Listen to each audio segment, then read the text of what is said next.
दरवाजे हुआ करते थे, लेकिन अभी सेफ्टी रीजन से केवल ये एंट्री गेट ही ओपन है। 5 दरवाज़ों के नाम जैसे दिल्ली दरवाज़ा था नॉर्थ साइड की पहाड़ियों में, तो जब दिल्ली के लिए सेनाएं जाती तो उस दरवाजे का यूज करती। उसके बाद में फुलवारी गेट जहाँ फूलों की खेती हुआ करती थी, हनुमान टेम्पल के जैसे हनुमान गेट, आगे अजमेरी गेट है जो ये बना हुआ है देखो बुर्ज टाइप, और इससे आगे एक लाहौरी गेट है जहाँ लोहे का कारखाना हुआ करता था। तो जिन दरवाज़ों का नाम जिस हिसाब से रखा गया, वहाँ से एक रास्ता निकलता था तो पर्टिकुलर उसी जगह पे जाके एंड होता था। ये जो आप देख रहे हैं छोटी छोटी मार्केट, ये जोहरी मार्केट का पार्ट हुआ करता था उस समय। सोने चांदी की ये दुकानें थी, लेकिन ये पूरा जो राज्य था तंत्र विद्या का शिकार हो गया। उसके बाद में इसकी ऐसी दुर्दशा हुई कि 2 मंजिला इमारत 1 मंजिल भी शेष नहीं बची। तो यहाँ की हिस्ट्री के बारे में हम जान लेंगे। आमेर का नाम आपने सुना होगा, तो आमेर के राजा हुआ करते थे 15वीं सदी के अंदर भगवान दास। भगवान दास के 2 पुत्र हुए मान सिंह और माधो सिंह। ऐसा कहते हैं कि भगवान दास ने इस मोनूमेंट का निर्माण 1556 ईस्वी में स्टार्ट किया तो 1605 में बन के ये तैयार हुआ। इसलिए 16वीं शताब्दी के प्रारंभ में इसका निर्माण मानते हैं इस पूरी जगह का। जब भगवान दास के बाद उनके बड़े पुत्र मान सिंह के हाथों में यहाँ की सत्ता आई, तो उन्होंने छोटे भाई को राज्य को कुछ हिस्सा देने के बारे में सोचा। तो यहाँ के छोटे भाई जो माधो सिंह थे, उनको 19 गाँव की जागीर जिसमें भानगढ़ फोर्ट शामिल था, उनके नाम कर दी। यहाँ की ऑफिशियल जो राजवानी वो है माधो सिंह।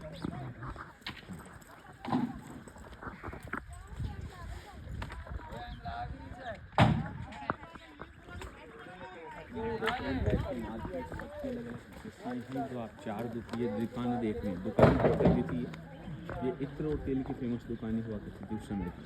राइट साइड में तो 2 मंजिला इमारत आपको दिखाई दे रही है उधर, वो गणिकाओं के नर्तकों की हवेली थी। राज परिवार में जो नाचने और गाने वाली महिलाएं होती हैं, ऐसा कहते हैं कि आज भी जब नेगेटिव एनर्जी यहाँ हावी होती है तो उधर से घुंघरूओं की आवाज़ें सुनाई देती हैं। 1995 यानी कि 1995 के अंदर मूवी की शूटिंग होती है, कर्ण अर्जुन मूवी, आपने देखी भी होगी। उसमें जो फेमस सॉन्ग था ये बंधन तो प्यार का बंधन है, तो उसका जो सीन लिया गया था वो इसी मार्केट से लिया गया था। ये वाला हाँ, ये पूरा अनाज मार्केट है ये वाला। जो आगे आएगा चूड़ी मार्केट का सीन था, वो सब चूड़ियाँ खरीदते हुए दिखाया जाता है। तो उसमें जो कंप्लीट शॉप था ना, नहीं कंप्लीट शॉप तो क्या है कि आर्टिफिशियल रूप से इसको तैयार किया गया था उस समय। अच्छा अच्छा। पुराना लुकआउट दे, क्योंकि उसमें पुनर्जन्म की कहानी थी और वो ठाकुरों की कहानी थी, तो उस हिसाब से इसको लुक देना था, तो आर्टिफिशियल रूप से इसको तैयार किया गया था।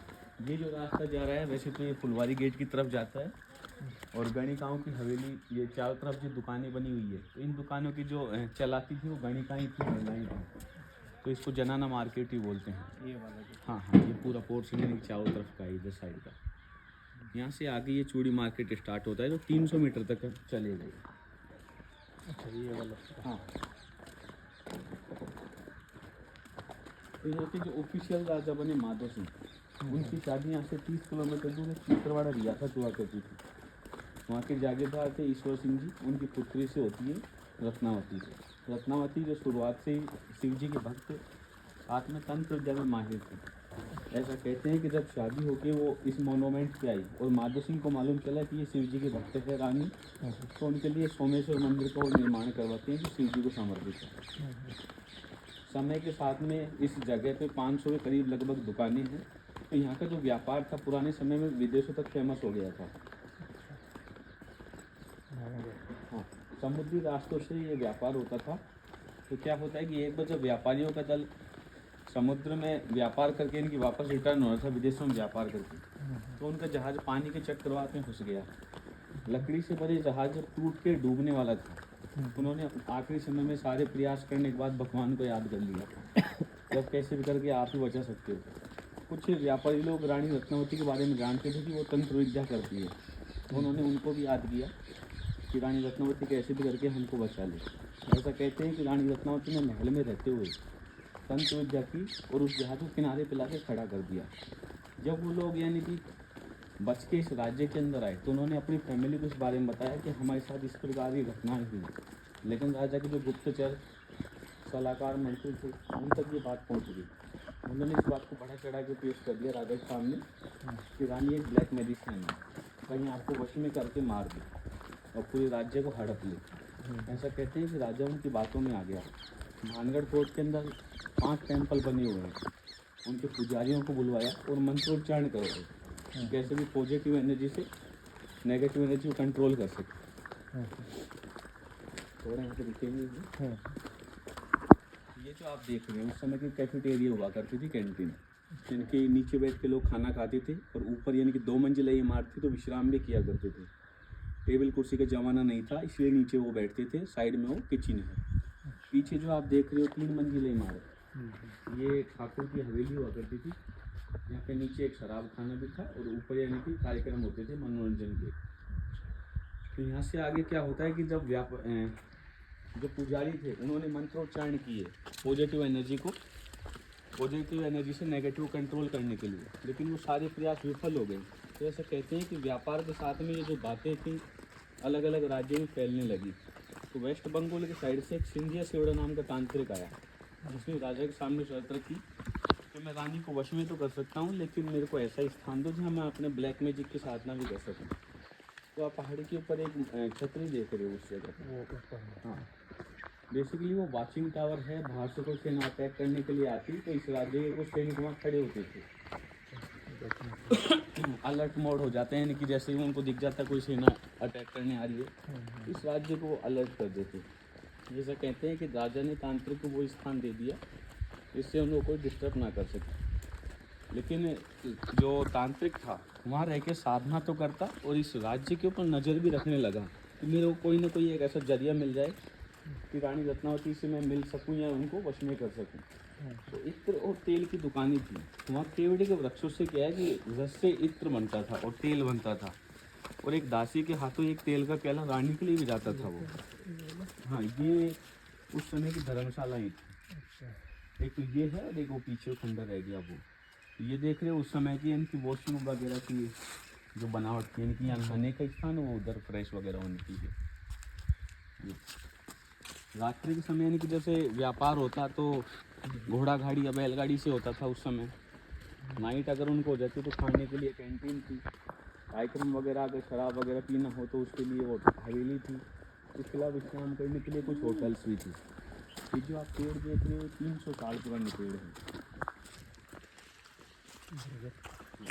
इनकी खासियत तो आप जानते ही होंगे कि ये जो जड़ें हैं अगर ज़मीन पर टच हो जाती है तो वो सफ़ेद बन जाता है। तो ये मेन है और ये उसी के पार्ट हैं जो ओवर साइड में है।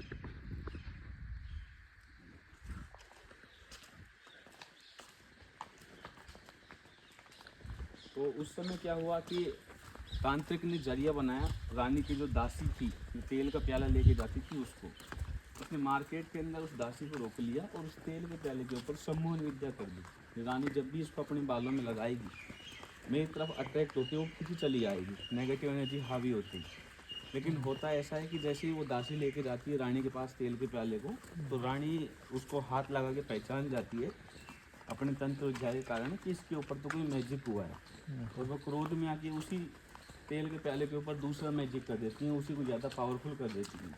ऐसा कहते हैं कि उन्होंने उस झरोखे से पास में एक झरोखा था उससे उस तेल के प्याले को फेंक दिया था, तो वो सीधा तेल एक चट्टान के ऊपर जाके गिरा और चट्टान के ऊपर जाके गिरने से वो तेल उसके ऊपर फैल गया। जैसे ही रात्रि होती है जहाँ तांत्रिक सोचा था कि रानी मेरे पास चल के आएगी, लेकिन हो गया उसका विपरीत। वो चट्टान अपनी जगह से सरकने लगी और सरकते हुए उस तांत्रिक के ऊपर ही जाके गिरी। जब आखिरी समय में तांत्रिक के प्राण निकलने वाले थे तो उन्होंने इस जगह को शापित कर दिया। इतनी सिद्धियाँ प्राप्त करने के बाद जो नगर मेरा नहीं हो सका वो किसी का नहीं हो पाएगा। यहाँ की जो जनता है अकाल मृत्यु को प्राप्त हो जाएगी, वापस जन्म नहीं ले पाएगी। जो आज हम जानते हैं भानगढ़ को भूतों की नगरी, उसका मेन रीज़न यही है कि वो लोग आज ही मोक्ष की प्राप्ति के लिए भटक रहे हैं। ये देख रहे हो आप त्रिपोलिया भी। अच्छा ये है। इसमें इनके सेफ्टी रीजन से अभी लोहे की ग्रिल लगा दी है। पहले लकड़ी के गेट हुआ करते थे और आम जनता बीच में होके जाती है। दरबार सवारी लोग लेफ्ट और राइट से होके जाती है।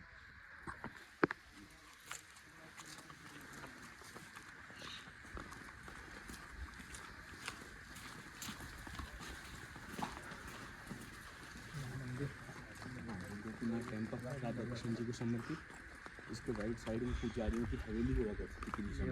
हाँ, ये जो आप देख रहे हैं राजा के दरबारी लोग थे, उनके रेजिडेंस हुआ करते थे। सामने 2 मंजिला इमारत है, वो राजपुरोहितों की हवेली है। राजा को सलाह देने वाले पुजारी थे। करना जम्मू में जो कालिका माता का मंदिर दिखाया जाता है वो इसी का पार्ट है, उनकी बाहरी शूटिंग इसकी हुई है और अंदर की शूटिंग है जो थानागाजी कोर्ट के हनुमान टेम्पल की, क्योंकि अंदर से मंदिर छोटा है। यहाँ पे जितने भी मंदिर बने हुए हैं सब नागर शैली के अंदर बने हुए हैं। तो बस एक पुजारी के श्राप देने से सब, मतलब वो तांत्रिक के श्राप देने से हाँ हाँ, यहाँ थोड़ा सा रुकते हैं। हाँ। और एक वो टेम्पल्स के बारे में जैसे कि मैंने नाम लिया कि नागर शैली। नॉर्थ इंडिया में जितने भी मंदिर बनते हैं जो हम मूवियों में देखते हैं, तो ये नॉर्थ इंडिया के मंदिर हैं, ये सब नागर शैली के अंदर हैं। और साउथ में बनते हैं द्रविड़ शैली। तो ये 2 शैलियाँ मंदिरों की टॉप हैं। जब यानी कि लोग इधर से नॉर्थ से साउथ में व्यापार करने के लिए जाने लगे, किसी और वजह से पलायन किया उन्होंने, तो इनकी मिली जुली शैली का भी विकास हुआ, जिसको बोलते हैं वेसर शैली। नागर शैली बेसिकली होती क्या है, गर्भवती माँ की आकृति। आप जो देख रहे हैं इसका टॉप, ये माँ का सिर हो गया। मंदिर के अंदर मूर्ति गर्भगृह में रखी होती है, तो इसलिए माँ का गर्भ हो गया। अब माँ जैसे पैर फैला के बैठी है। ये आप जो करव देख रहे हो उसके नीचे आपको हमेशा हवन कुंड मिलेगा, जहाँ पे मंदिर के पूजन वगैरह होते हैं। राइट और लेफ्ट में एक तरफ वादन करने वाले लोग बैठते जो ढोलक वगैरह बजाते थे, एक तरफ गायन करने वाले लोग बैठते जो इनकी भजन गाते थे। जैसे हम माँ के पैरों को चरणी स्पर्श करते हैं, वैसे एंट्री करते ही सीढ़ियों के ऊपर ये छोटा सा गुम्बद है, इसके मंदिर के पैर हो गए, जहाँ पे हम दंडवत प्रणाम करके फिर प्रवेश करते हैं। तो ये नागर शैली है। इसी तर्ज पे आज अयोध्या का राम मंदिर बना है। कभी जो भानगढ़ फोर्ट 7 मंजिल हुआ करता था, अब केवल 2.5 मंजिल शेष बचा है इधर। ये भानगढ़ फोर्ट, इसके ऊपर यानी कि जो बिल्डिंग टूट चुकी है वो कभी रॉयल फैमिली के लिए हुआ करती थी, सफ़ेद पत्थर से बनी थी। तो यहाँ का इतिहास ऐसा रहा कि ये जगह जब पूरी श्रापित हो गई तो रानी खुद एक ब्लैक मैजिशियन थी, तो अपने परिवार को तो वो बचा लेती है, लेकिन अपने नहर, अपने नगर, जनता और महल को नहीं बचा पाती। कुछ लोग जो व्यापार करने के लिए बाहर गए हुए थे या फिर खेती के लिए गए हुए थे, लगभग 3000 के समथिंग लोग बच जाते हैं, क्योंकि यहाँ पे 9,947 घर थे, सर्वे में प्राप्त हुआ है, और 40,000 की यहाँ पॉपुलेशन थी। 3000 के समथिंग जो लोग बचे, आमेर से वापस मदद मांगी गई और उनको आमेर फोर्ट के बाहर शिफ्ट कर दिया गया। जब आप आमेर फोर्ट घूमेंगे तो आपको वहाँ देखने को मिलेगा कि जौहरी मार्केट भी है, मीना बाज़ार भी है, चूड़ी मार्केट भी है। तो यहाँ के जो लोग थे उनको उसी काम में वहाँ शिफ्ट किया गया। अब जो स्थान बचा है केवल दास दासियों के घूमने का या जो सेवा करने का स्थान था वो बचा है, यानी कि राजा के करीबी लोग थे जो उनकी सेवा में हाजिर होते थे, तो उनके घूमने का स्थान बचा है। सेफ्टी रीजन से भी लोहे की ग्रिल लगा दी गई कुछ जगह पे। बाकी जो आपको ये चमकता हुआ पार्ट दिखाई दे रहा है, कोई बैठा भी है उधर सेकंड वेन के लेफ्ट में, वो आज भी पिशाच की वहाँ पूजा होती है। जो तंत्र विद्या को मानते हैं, जो काला जादू करते हैं, वो लोग वहाँ पे आज भी जाते हैं। कहाँ पर? वो जो सामने नहीं बैठा हुआ है, वो कोई उठा भी है अभी उठ के गया अच्छा अच्छा, सेकंड वाला में। हाँ, तो वह टोना टोट जो भी करते हैं तो वो काम वहाँ पे होते हैं आज भी। और नेगेटिव एनर्जी जो भी दिखाई जाती है रात में, जो रिसर्च हुए हैं तो वहीं से स्टार्ट होते हैं सारे। तो गेस्ट लोग अगर घूमने भी जाते हैं तो बस इस राइट साइड में फ़ोटो वगैरह खींच के वापस रिटर्न आ जाते हैं। तो वहाँ पे तो वो लोग बैठा हुआ था अभी भी? पूजा कर रहे हैं मैडम। अच्छा, इनकी मैं आपको सजेस्ट नहीं करूँगा उधर जाने की, बाकी आपकी इच्छा है तो आप जा सकते हैं, मैं रोकूंगा भी नहीं आपको। क्योंकि इस यहाँ पे ऐसा है कि रात्रि में अगर जो भी कोई रुक जाता है या तो मृत पाया जाता है या फिर मेंटल डिसऑर्डर हो जाता है। ये जितने भी रिसर्च हुए, जिसमें से फेमस रिसर्च था गौरव तिवारी का, जो दिल्ली के यूट्यूबर भी थे, साथ में पैरानॉर्मल डिपार्टमेंट में रिसर्चर भी थे। ऐसा कहते हैं कि उनका यहाँ पे इनकी एशिया की सभी हॉन्टेड साइटों पे वो विजिट कर रहे थे, और विजिट करने के बाद वो रिसर्च कर रहे थे कि यहाँ पे वास्तविकता में कुछ है या नहीं। उनके बारे में कहते भी हैं कि वो भूतों से बातें भी किया करते थे। तो उन्होंने यहाँ पे रिसर्च किया और यहाँ उनको काफ़ी बार रोका भी गया कि आप नाइट में मत रुको यहाँ पे, लेकिन परमिशन थी उनके पास तो वो रुक गए। ऐसा कहते हैं कि यहाँ तो उन्हें कुछ नहीं हुआ, लेकिन नेगेटिव एनर्जी ने उनका पीछा किया दिल्ली तक, और होटल के बाथरूम में उनकी डेड बॉडी मिली। उनकी वाइफ का कहना था कि उनको अजीब तरीके के मंत्रों की आवाज़ें सुनाई दे रही थी, तो वो परेशान थे उससे, मेंटल डिसऑर्डर टाइप में हो गई। फॉरेस्ट के अंदर 2 टेम्पल बने, एक तो मंगला माता का दिखाई दे रहा है, पेड़ों के पीछे छोटा है थोड़ा टेम्पल हाइट में, वो केशव राय जी का मंदिर है। इधर क्या है कि लेपर्ड का खतरा है, बाकी एक ट्रैक तो है उधर से घूमने का, लेकिन लेपर्ड का खतरा ज़्यादा होता है, इसलिए जाते नहीं गए। मतलब यहाँ पे लेपर्ड है। हाँ, ये टाइगर रिजर्व एरिया का बाहरी क्षेत्र है। यहाँ से 30 किलोमीटर दूर सरिस्का टाइगर रिजर्व एरिया है, जो राजस्थान में सबसे बड़ा है। फिलहाल अभी उसमें 45 बाघ हैं और 11 शावक हैं। लेपर्ड टाइगर की बनती नहीं है, तो लेपर्ड बाहर आते हैं शिकार करने के लिए। और आज तो एक आर्टिकल भी है ना कि दैनिक भास्कर में आया है कि लेपर्ड आजकल इंसानों का शिकार करने के लिए ज़्यादा वो हो गई। आपने उदयपुर का भी देखा होगा, तो 9 लोगों को, क्योंकि इंसान से ज़्यादा है ना कि उसको सरल मिल नहीं रहा कोई शिकार। अब आपका इधर से जाने का। हाँ, इधर से जाने का। जैसे आपने जनता का खुला दरबार, आपने दीवाने आम दीवाने खास देखा होगा, तो यहाँ पे जनता का खुला दरबार बना हुआ है। इनके अधिकतर जो राज दरबार थे महल के अंदर हुआ करते थे, लेकिन यहाँ राजपूताना शैली का है पूरा मोनो में। तो ये जो आप देख रहे हैं जनता का खुला दरबार है। तो छोटी जो चौकी है, इस पे कभी राजा बैठा करते थे। जो बड़ा है चबूतरा है, इस पे दरबारी लोग बैठते, आम जनता नीचे बैठती थी। जब कोई घोषणा करनी हो, उद्घोषणा करनी हो, तब ये दरबार लगाया जाता था। ये जो आप